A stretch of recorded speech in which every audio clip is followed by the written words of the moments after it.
Well, ladies and gentlemen, is Moses Wetangula, the Speaker of the National Assembly, being replaced?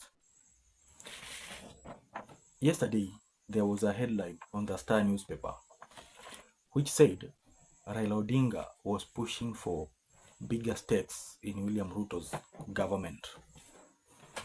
It went on to explain that Raila's team was claiming that they are the ones who have stabilized the UDA government, and now they wanted to be rewarded with lucrative cabinet slots. Before we delve into that, let us look at the chronology of events since William Ruto and his party took over the government from the Jubilee one. Now, William Ruto started with convincing Musalia, not even convincing, but he started by buying those small parties. He bought almost all small parties which joined Kenya Kwanza.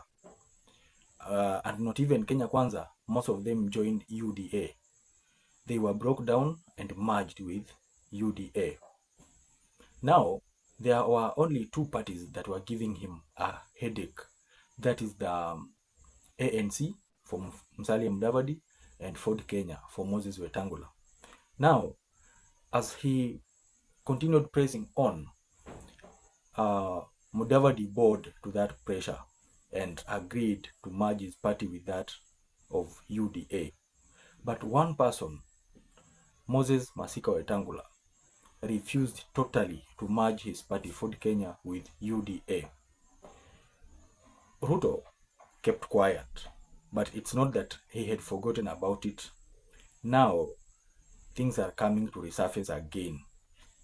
After that merger, the request to merge those parties, here came the removal of Clovis Malala as the Secretary General of UDA. Malala was removed from that seat and was replaced immediately. After that, William Ruto has made sure, or he's making sure, that Raila Odinga exits local politics. As in, he's making sure that Raila Odinga wins the AU chairmanship seat. He's making sure that at least Raila Odinga leaves Kenya, so that he gives him space to deal with Kenyans. After efforts to send Raila Odinga to AU, now Gachagua was removed. Gachagua was ousted from office, and now he has appealed to the courts, and the cases are still pending in courts. But Gachagua's fate is already sealed. Now, after Gachagua, now Raila and his allies have come to ask Ruto that they are the ones who made it possible for Gachagua to be removed from office, and now they are demanding for bigger stakes in the government. One of it being the cabinet slots. We have that cabinet slot, the interior cabinet slot, which was for Kindiki, which is now vacant.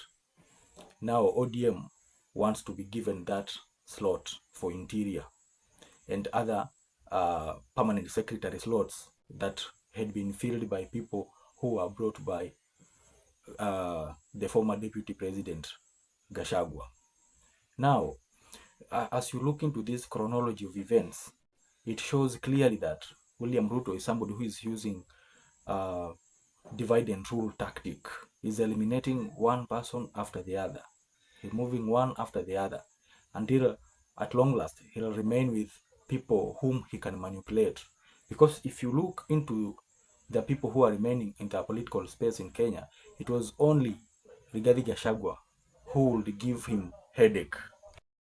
Yes, after sending Raila Odinga to AU, it was only Rigathi Gachagua who would have given President William Ruto headache. But now Ruto has managed to kick Rigathi out of Kenyan political space. The remaining people, it's now we are now looking at Kalonzo Musyoka, who seems to be toothless because he is not showing his ambition to clinch that seat in 2027. So he looks like a toothless dog. He can't bite anything. So William Ruto is eliminating people one by one. And the next person to be eliminated from Ruto's government is the Speaker of the National Assembly, Moses Wetangula. And this will come by Ruto will come and tell him again to merge his Ford Kenya party with UDA. And as we know, Wetangula, he will not agree with that. He will decline to merge his party with that UDA. And that will be the start or the beginning of the end of the Speaker of the National Assembly, Moses Wetangula, in Kenya Kwanza government. And even if he will agree, if he agrees to be, if he agrees to merge his party with UDA, then it will mean that William Ruto will be controlling all the political parties that have merged with UDA. He'll be the sole party leader, and he'll be the one to say who will get what and who will not get.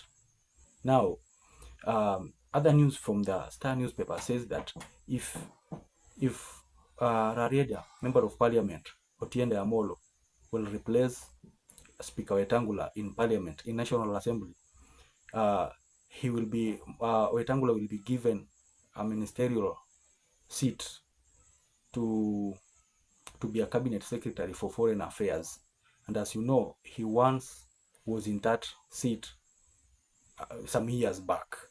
So these are the news that are coming up. We don't know if they will materialize, but we are keeping an eye on each and everything that is happening. Please like our video, comment, and share if possible. Bye bye.